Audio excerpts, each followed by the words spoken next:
Hey everyone, welcome back. Today's story takes us to Alabama in 1861, a place and time shrouded in darkness and fear. It's about a baby unlike any the world had ever seen. A child that science could not explain, whose cry became a sound no one could ignore, a sound that seemed to mark death itself. Every time it cried, tragedy followed, and those who witnessed it were left questioning reality. Before we dive in, tell me in the comments where you're watching from, and don't forget to subscribe,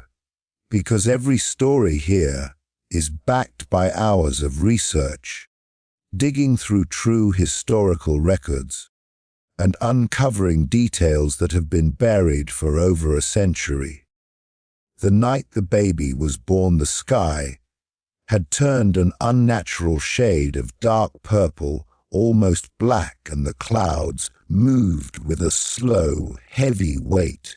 that pressed down on the land, as if the storm itself had a mind and a will. The wind howled through the trees and slammed against the wooden walls of the house, shaking the floorboards and rattling the windows so violently that the midwife feared the entire building would collapse. Lightning split the sky in jagged white streaks, and thunder roared so loud it made the windows quiver and the walls tremble as though the earth itself were screaming. Inside the house, the mother writhed in pain, her cries swallowed by the storm, but somehow carried through the small wooden room, and the midwife wiped her hands again and again, trying to hold her own fear in check as she attended to the birth. The air was thick and cold, and it seemed to settle into the room like a living presence, weighing down their bodies and making every breath a struggle. The candles flickered, and the shadows danced wildly across the walls, casting monstrous shapes that moved with the storm, and it felt as if the house itself were alive, reacting to the birth that was about to happen. Every bolt of lightning illuminated the mother's face, twisted in pain, and the midwife's hands shaking as they moved over her body to guide the child into the world.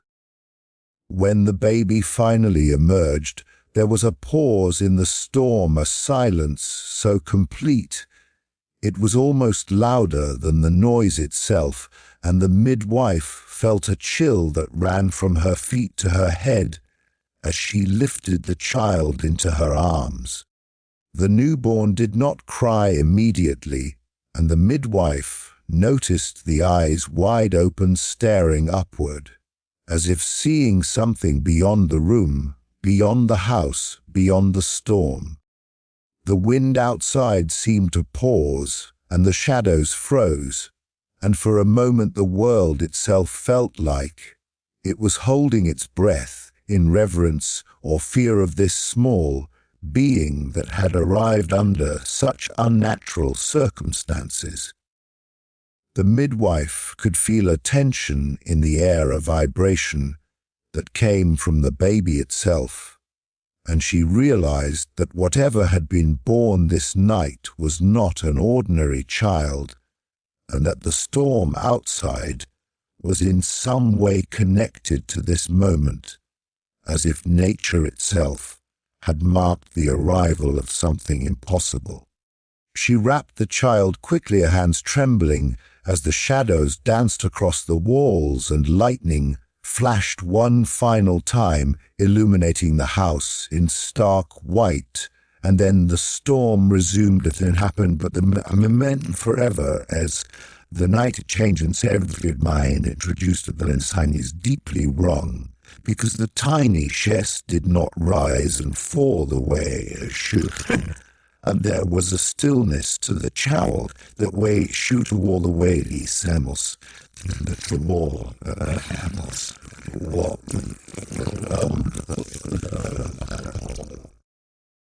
She watched the baby's eyes wide open, staring upward,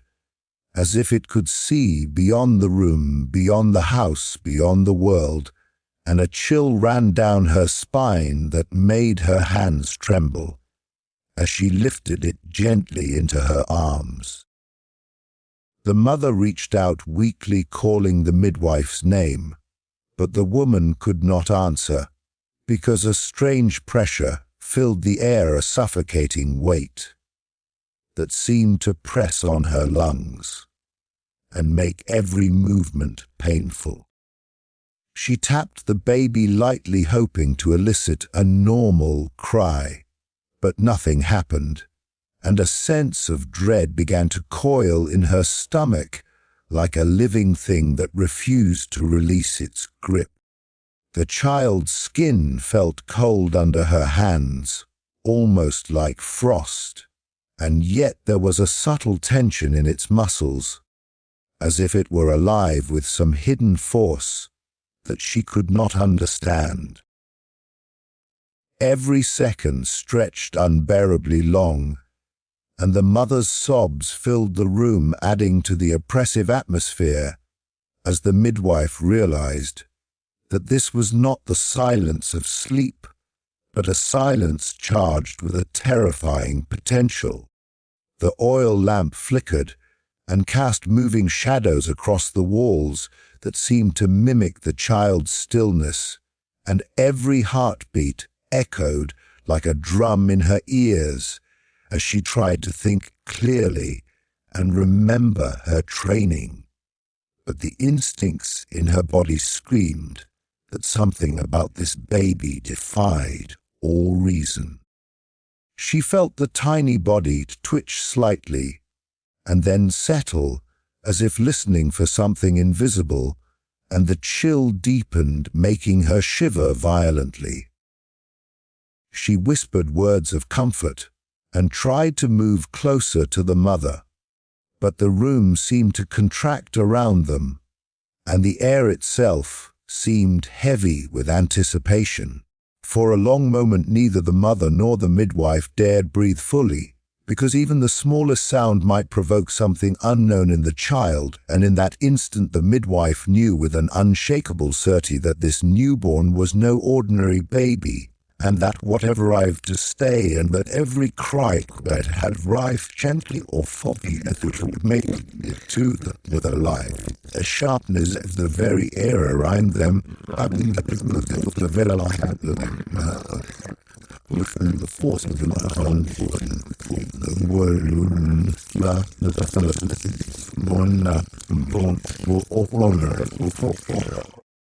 The walls of the house vibrated under its intensity, and the floorboards seemed to shiver as though the house itself were recoiling from the sound, and the midwife stumbled backward, her hands pressed over her ears, yet even this could not block the noise that seemed to travel inside her bones and shake them with every pulse. The mother screamed in terror, her face pale and twisted with fear,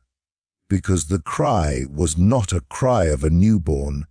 It carried a weight, a depth, a resonance that felt ancient and unnatural, and she felt it twist through her chest like icy fingers gripping her heart.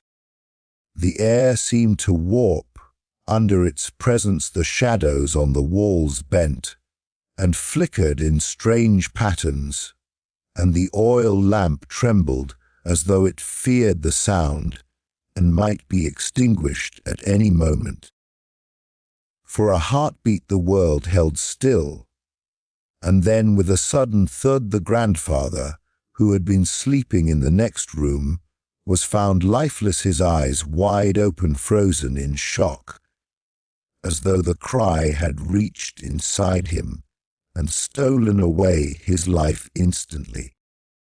The midwife could barely breathe, her hands shaking violently, and her mind racing to comprehend what she had just witnessed. And the mother collapsed to the floor, sobbing uncontrollably, because she knew in that moment that every sound this child made had the power to kill, and that nothing in their lives would ever be the same. The father rushed into the room and froze as he saw the body on the floor and the baby lying silently in the cradle staring at them with unblinking eyes, and he felt a cold dread creep into his bones like a shadow that would not release him. No one spoke. The silence that followed was heavier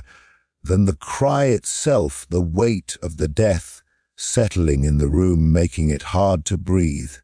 And even after the hours passed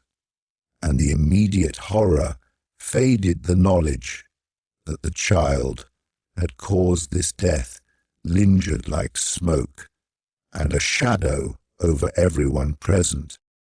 Every instinct in the midwife's body screamed that this was only the beginning, that each future cry could bring more death, that this child was not meant to live among them, were bringing ruin, and yet there was nothing they could do but possible to realize and pray that somehow the horrid could be contained or delayed as lies their growth or crimes, where then when or harm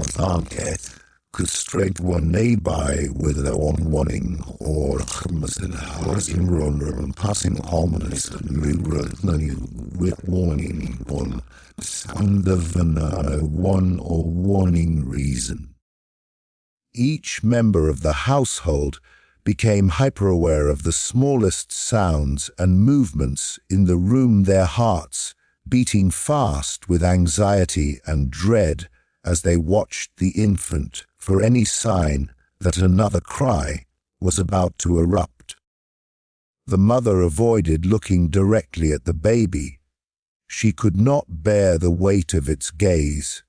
and felt an icy dread settle over her chest whenever it twitched or stirred even slightly.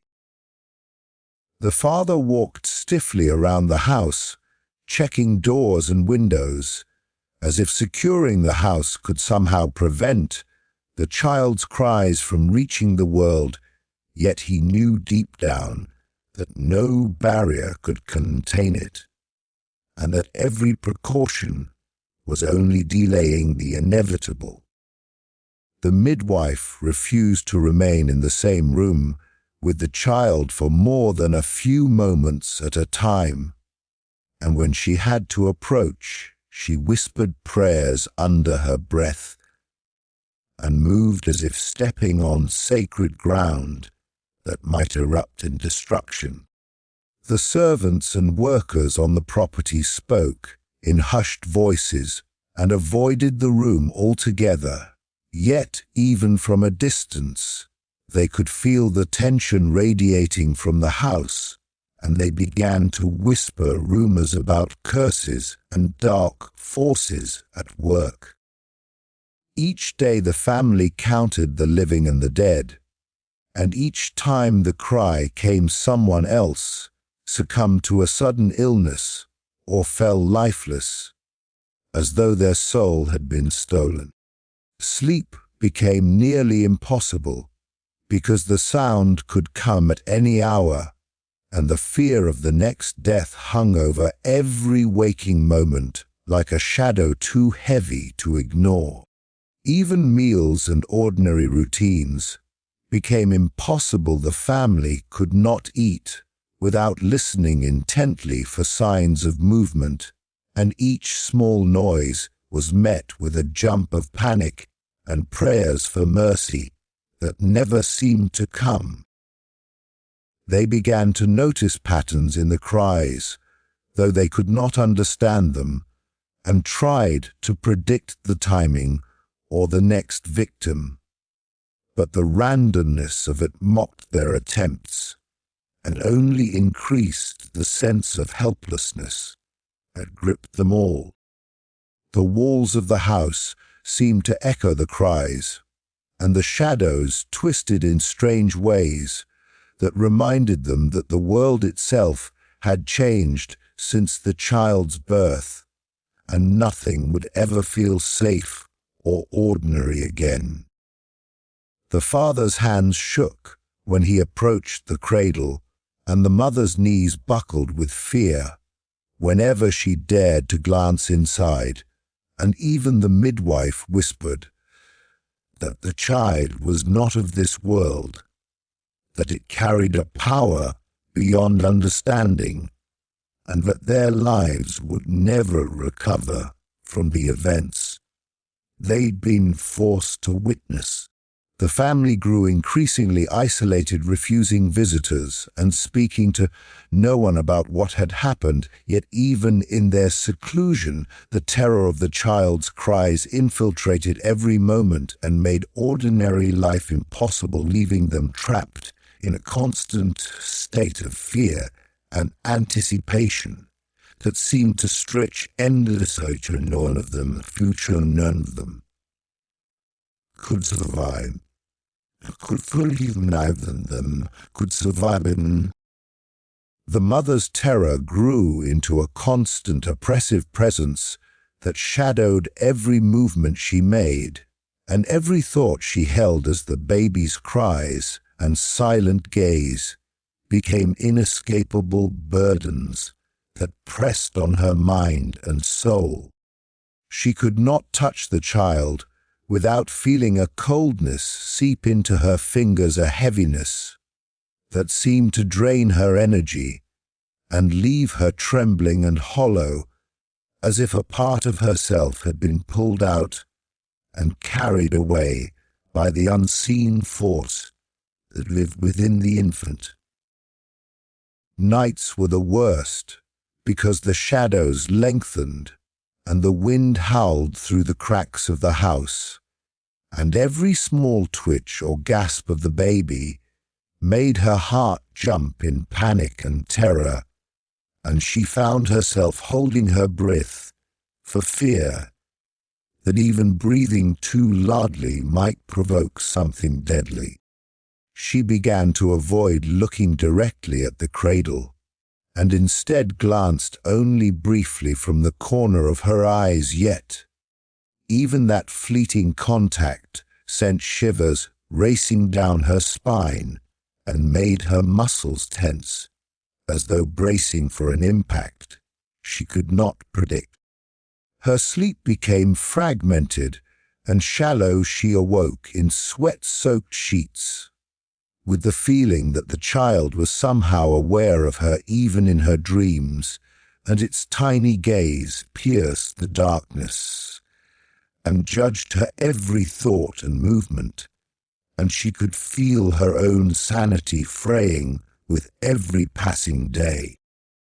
The mother stopped speaking to most people. She withdrew from friends and family, and even the servants who had once helped her around the house. She avoided, because she feared that the baby's presence would extend beyond her own eyes, that its unseen force might reach out, touch them as it had touched others. She began to whisper prayers under her breath constantly, and repeated them like incantations as she moved about the house, doing ordinary tasks with an extraordinary caution, as if the world itself could become deadly at any moment. Even mundane actions like lifting a pot from the hearth or fetching water from the well were weighed down by the terror of being anywhere near the baby, or anywhere it could sense she might go. Her body became tense, her back stiff, her hands trembling, and her voice faint and quivering whenever she had to acknowledge the child or move it even slightly, and she noticed that every interaction left her a feeling drained, as if the child absorbed her life force a little bit at a time. She began to believe that nothing she could do would prevent the deaths that followed the cries that no one could anticipate or control, and that she herself might be the next victim if she failed in some unseen way to protect others from the power the infant carried. Over time she grew pale and thin, and her eyes darkened and sunken from lack of sleep and constant fear, and she stopped looking at herself in mirrors because she could not bear to see the hollow woman. She had become a mother trapped between love, her child, and terror, what the child represented. Every sound became a potential warning, every shadow a threat, every moment a test of endurance, and the mother lived in a constant state of dread, unable to rest or eat properly, unable to speak normally, and unable to touch the baby without fearing consequences, and unable to find any comfort in her home that had been transformed into a place of constant tension at Wisconsin and silent and from her home. Her life became entirely defined by vigilance she could not abandon, and even when the baby slept silently, the weight of its presence and the fear of the next cry followed like a shadow that refused to leave, and every heartbeat reminded her that her side was simply a baby, but a force beyond understanding need resentment for everyone around him, because he understood that any exclusion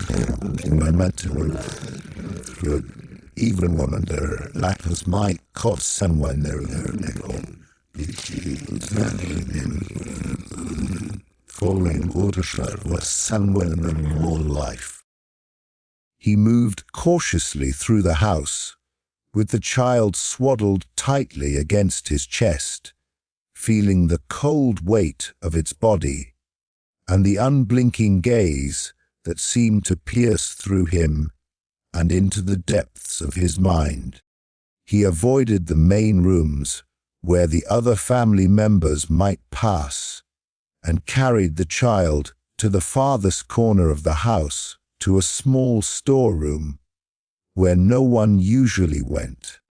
He bolted the door shut and piled cloths and blankets against it, trying to muffle any sound,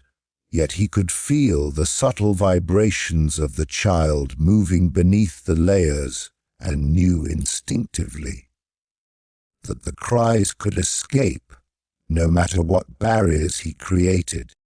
The father paced the room in long, restless loops, checking the windows, ensuring they were covered and the locks secure, and he stared at the child for hours, noticing every twitch of the eyelids, every twitch of the tiny fingers, as if the smallest detail might reveal a clue to its unnatural power. At times he would sit on the floor, clutching the baby to his chest, rocking it gently, whispering prayers over it, hoping that his presence could somehow contain the force that resided within, and feeling the weight of responsibility pressing down on him so heavily that he could barely breathe. He stopped speaking to the mother or the servants except in whispers, because he feared that any sound of his own voice might awaken or provoke the child, and he would grow tense and restless when anyone approached the room, even to bring food or water. He began to live almost entirely in the storeroom, keeping a constant watch over the baby day and night, never leaving it alone, and moving only to tend to necessities with a speed and silence born of fear and obsession. His own health began to fail from lack of sleep and constant anxiety, yet he refused to rest, because he could not bear the thought of leaving the child, even for a moment, and he feared that if he did, someone else might die as a result. He recorded everything meticulously, noting every movement, every sound, every blink and twitch in the small journal he kept hidden in his coat pocket, hoping to find a pattern or explanation that might allow him to prevent further deaths. But the notes only served as reminders of the unpredictability and terror of the baby. The father spoke to no one about the situation outside of hushed warnings to the midwife, and even then he revealed nothing of the full horror he witnessed, because he feared judgment or disbelief. Yet he could feel the baby's presence pressing it constantly, and he understood that the life everyone else depended on his vigilance. Nights were filled with long stretches of silence broken only by the faintest movements that made his heart pound and his hands shake, and when the child cried he held it to his chest, absorbing the sound into himself, willing himself to survive the wave of unnatural force that accompanied it. The father's existence became a single purpose, a single mission to hide the child from the world and keep the house and everyone in it safe from a power beyond understanding. And as days turned into weeks and weeks into months, he realized that this responsibility would never end, that the child's cries could strike at any time, and that he was bound to it. The word was the world. Even when the outside world whispered rumors of strange happenings at the house, the father would tighten the locks, cover the windows, and whisper to the child in low tones, telling it nothing had changed, everything was safe here as long as he remained vigilant and his mind. And even though his own he would not relinquish control, because he knew clearly from the from down and began to speed the length of their length of the timers, like the world and he wrote me along the wall for sure. With her wind was coloring the warmest account of the wall. People spoke in hushed tones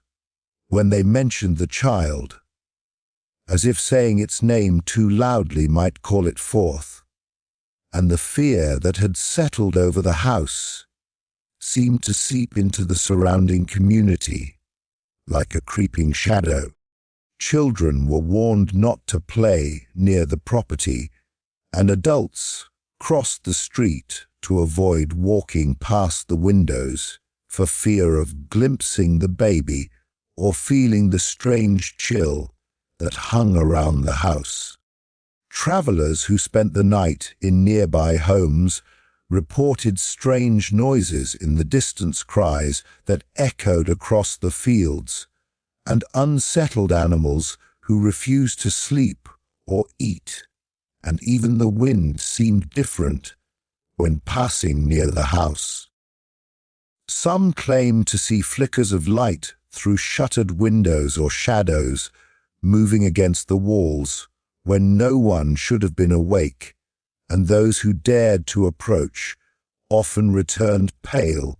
and trembling, unable to explain exactly what they had witnessed, only that something unnatural resided there. The preacher who had once visited the town refused to enter the property again, warning that dark forces were at work and that the baby's cries carried consequences no one could survive, and the few who dared to help from outside were met with unease so thick that they turned away quickly and silently. The father worked tirelessly to keep the baby hidden from these intrusions, but the stories persisted, and sometimes visitors came too close, forcing him to confront them with a calm. The blind warnings were met with disbelief or fear, yet his warning echoed the feeling. Could the child discern?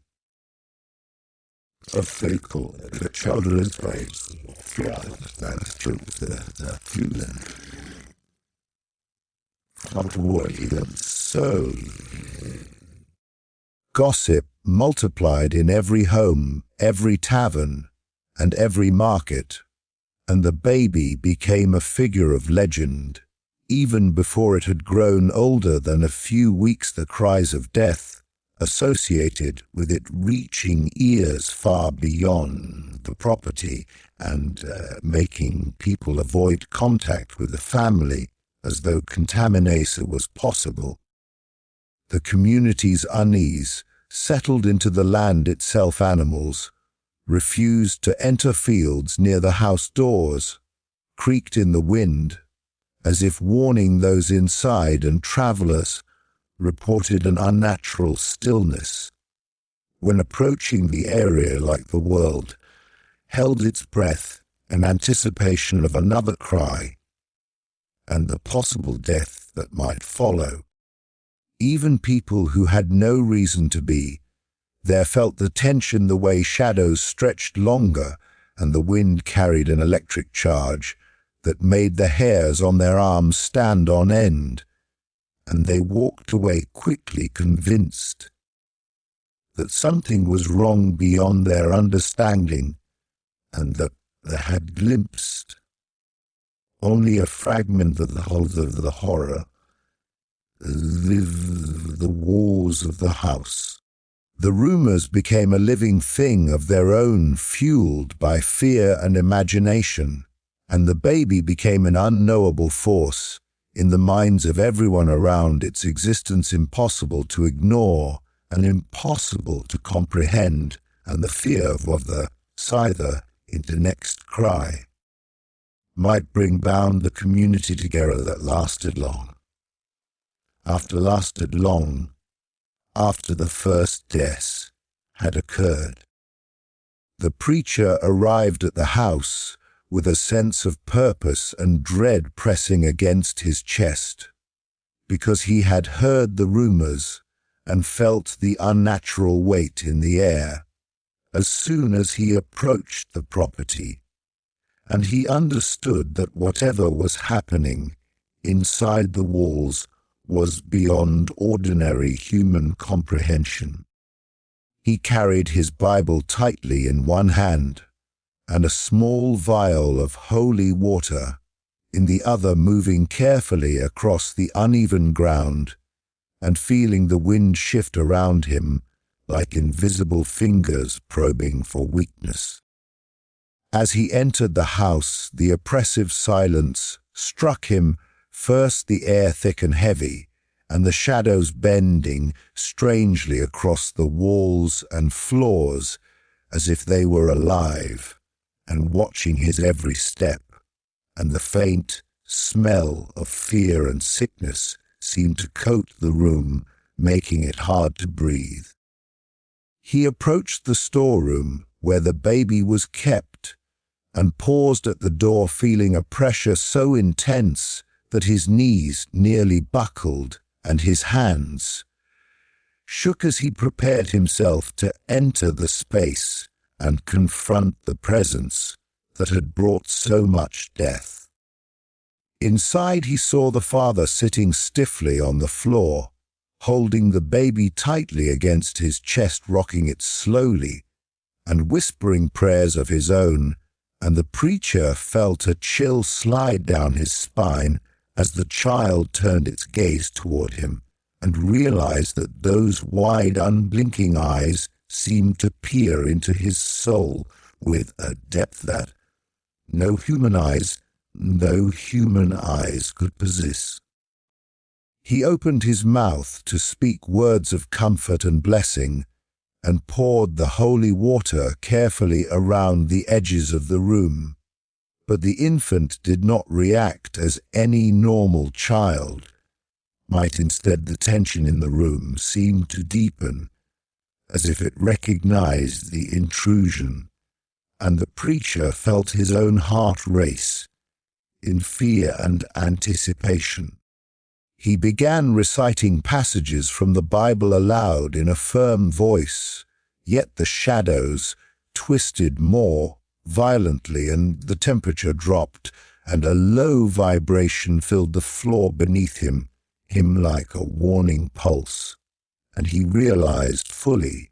that whatever force existed within the baby was beyond the reach his faith alone. The father watched him silently and shook his head, indicating that nothing the preacher said or did had ever caused the child to respond, and he whispered that the cries were unpredictable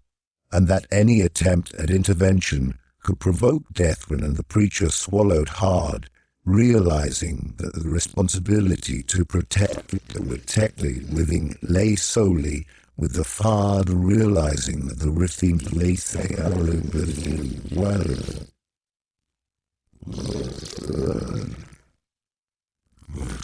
warning.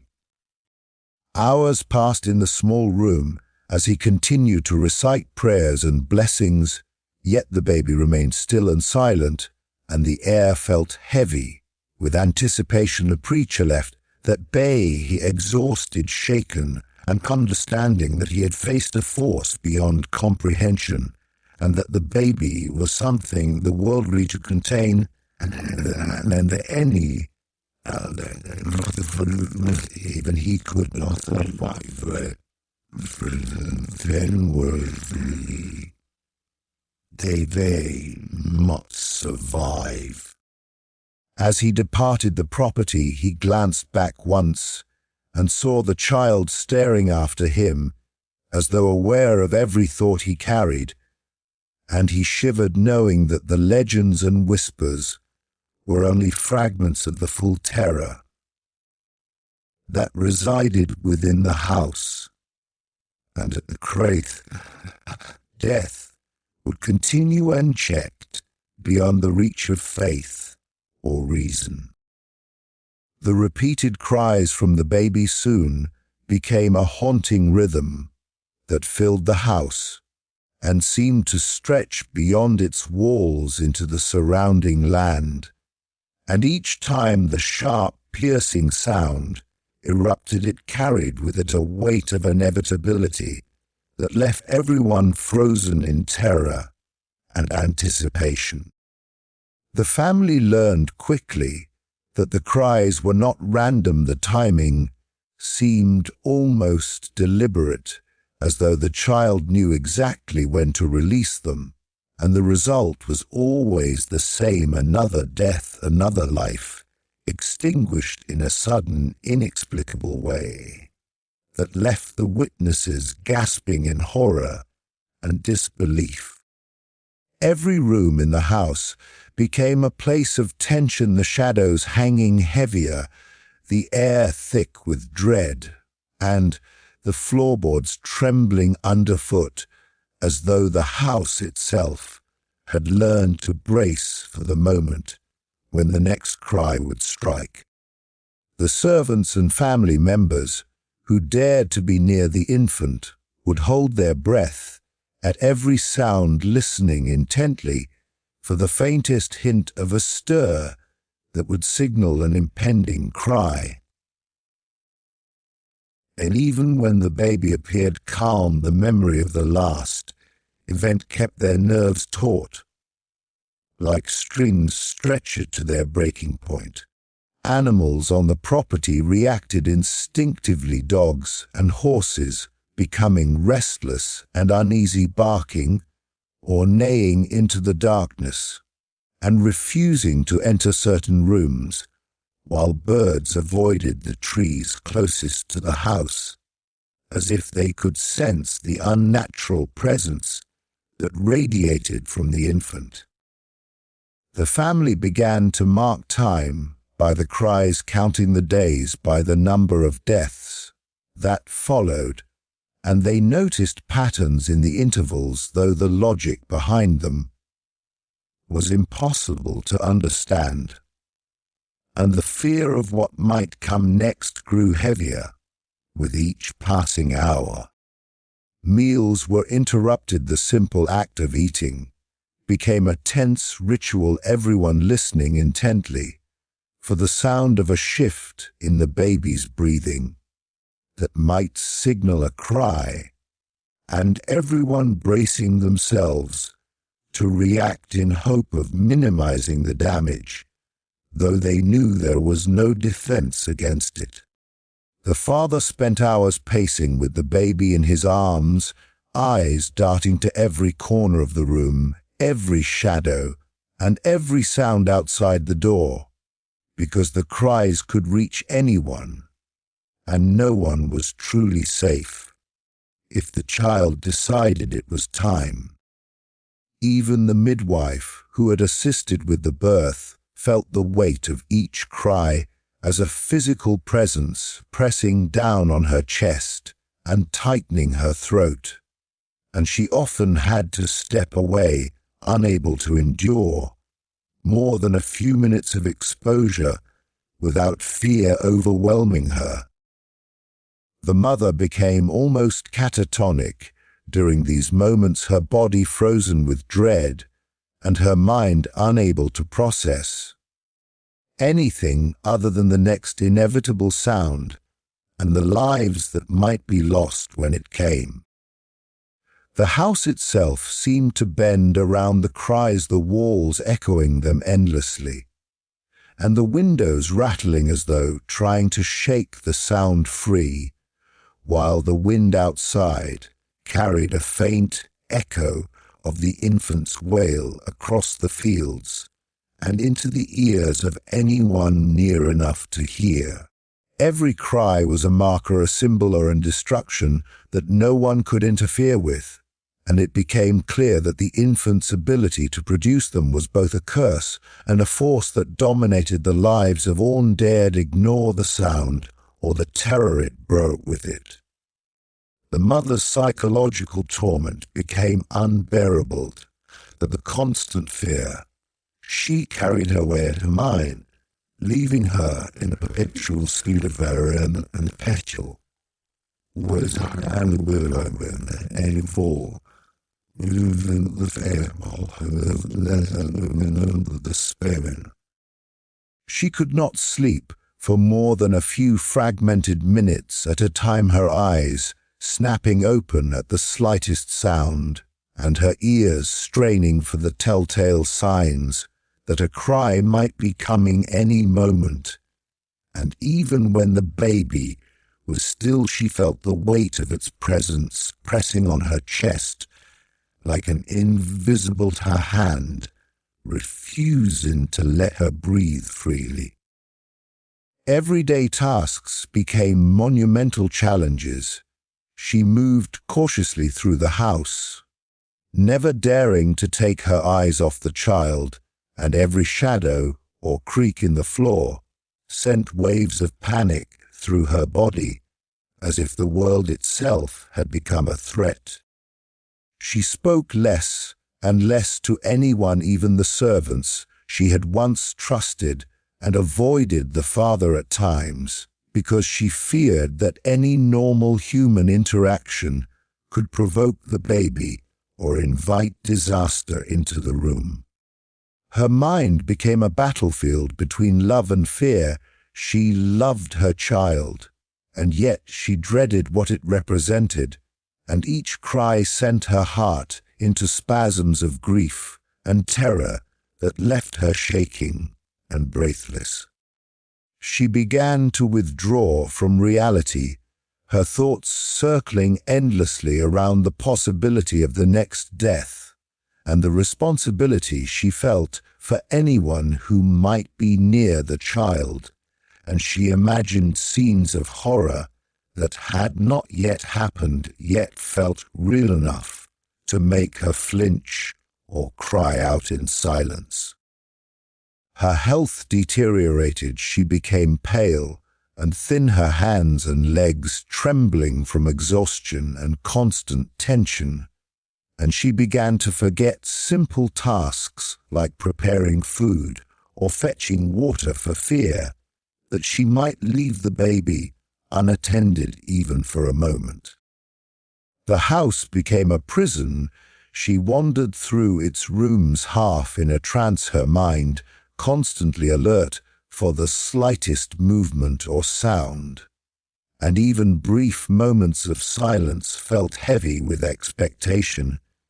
as if the calm was only temporary before the next wave of terror arrived. She noticed that her own thoughts and emotions were no longer her own, that they were shaped and controlled by the constant presence of the infant that seemed to dominate not only the physical space, but the very landscape of her mind, and she felt helpless to resist the power it exerted. Isolation became her default state. She refused visits from anyone. She stopped speaking to neighbors, and her interactions with the outside world dwindled to almost nothing. And yet even in this self-imposed exile, spreading from the ripple of fear, spreading from the home to the surrounding town, the baby's cries couldn't be contained, and she will leave their mark on everyone who heard on the bone. Everyone on her bone.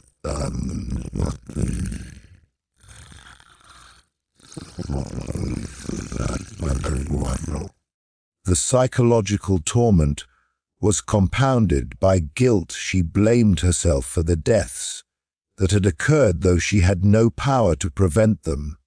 and she carried this guilt like a physical burden, pressing her down into despair and constant fear. And she began to pray not only for the safety of others, but for relief from the relentless grip of anxiety and terror that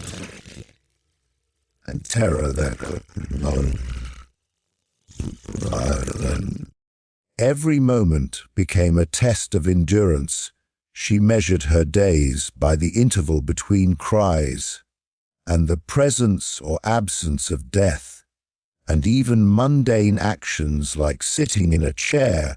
or walking through a hallway were fraught with dread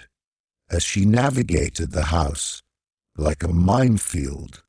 where one misstep could have fatal consequences. Her mind was a labyrinth of fear and memory. Every echo of a cry replayed endlessly, and she struggled to separate reality from imagination as the trauma of what she had witnessed and what she anticipated merged into a relentless fight, and she came to fully that her life would return to normal, that the sound of the nervousness, the fanny of the baby shortly and feared in the town in a state of disbelief and little ever out of the words that are followed in the benefits. The power is what God will. One morning the father awoke to find the cradle empty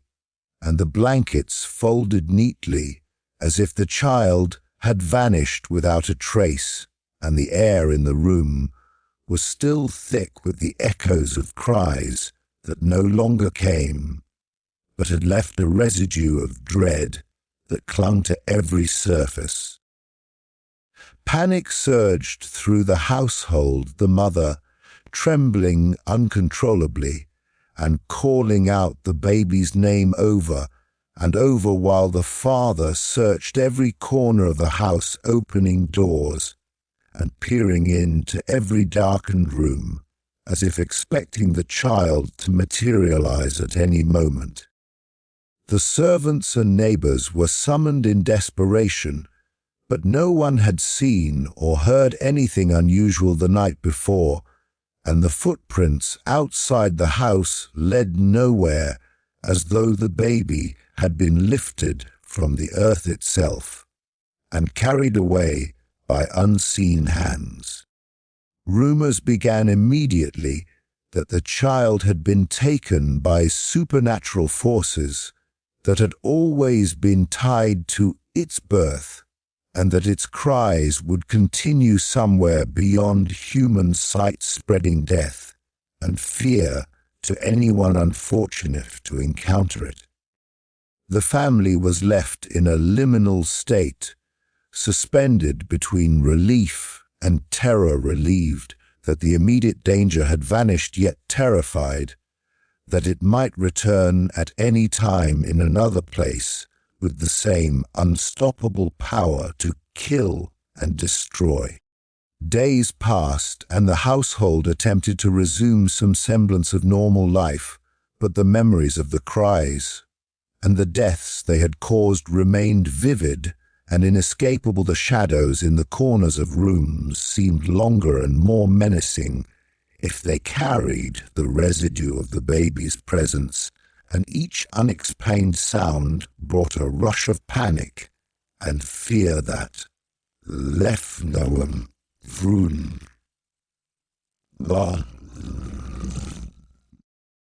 Even the father, who had been vigilant beyond reason, felt a gnawing sense of guilt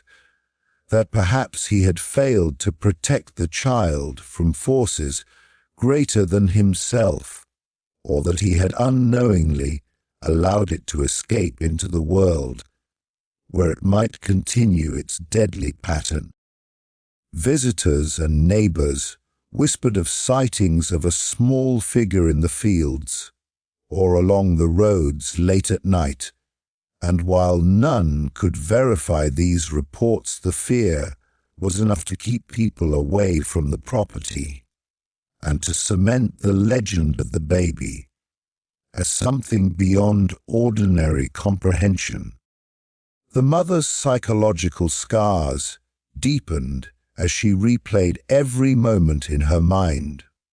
imagining that the cries were still echoing in distant places, that the lives lost were a permanent imprint on the fabric of the world, and that the child's presence was not gone, but only waiting for the next moment to assert its power. The house became quiet, yet the silence itself was oppressive, a constant reminder of what had been lost and of the uncontrollable forces that had once inhabited its rooms, and the family learned to live with a vigilant caution, forever aware that the baby's disappearance did not mean safety, but only the shifting of danger into unknown territories beyond their reach. Beyond their reach. The event left an indelible mark on the community, the story spreading far and wide, with each retelling becoming more elaborate and terrifying, until the baby's existence was woven into the local folklore as a being whose cries could strike death and whose presence could never be truly contained. The family the finally hunted handled to babies stored in every return time. Was running their time with the meatball around the folklore. For a funny bone, one parak, 4 million long. The house felt permanently altered, the air still thick with the memory of cries that had once echoed through the walls, the shadows bending unnaturally and the floorboards creaking in ways that reminded them of the child's presence, even in its absence. The mother moved cautiously through the rooms, avoiding places where she had once heard the cries most acutely, and often paused mid-step as if expecting to feel the chill of the baby's aura brush against her skin, or to hear a sound that would signal another death. The father remained vigilant, though outwardly he attempted to resume some normal routine, yet internally he lived in a state of hyper-awareness, his eyes constantly scanning for signs that the baby might have returned, or that some residual force lingered in the house, ready to strike again. The servants adjusted to a tense silence. They no longer laughed or spoke freely in the house, and every movement they made was careful and measured, as though the weight of the past could crush them, if not approached with utmost caution. The townspeople whispered more and more about the child's existence, turning it into a legend that blended fear and fascination, and the story spread from one home to the next, from one traveler to another, until the baby was no longer seen merely as a child, but as a symbol of unstoppable and unexplainable power that existed outside the natural order. Even years later, those who had lived near the house or visited it could describe the oppressive atmosphere, the unshakable sense of being watched, and the sudden, unexplained chills that ran down their spines when they approached the property, as if the echoes of the baby's cries had become a permanent imprint on the land itself. The family carried invisible scars that never healed the mother, haunted by memories of the terror. She had felt unable to forget the intensity of each cry and the deaths it had caused, and the father burdened by the knowledge that he had been powerless to fully control or understand the force they had brought into the world. They taught their children caution and reverence for things they could not explain, warning them that some powers were beyond comprehension and should be respected and avoided, and this caution was passed down through generations as stories of the miraculous and deadly baby became entwined with family history. Even in quiet moments, the memory of the baby lingered in their minds, a ghostly presence that reminded them that life could be fragile and unpredictable, and that unseen forces could change the course of existence in a single moment. And the house, though outwardly calm, carried with it an invisible tension, a reminder of the unnatural events that had once unfolded within its walls. In the end, the baby's cries became a cautionary tale, a story of mystery and terror that no one could explain, and the family learned to live with the knowledge that some events were beyond human control, and that the echoes of fear and power would endure far longer than life itself, shaping the world and the people who had encountered the impossible in ways that could never be undone or forgotten.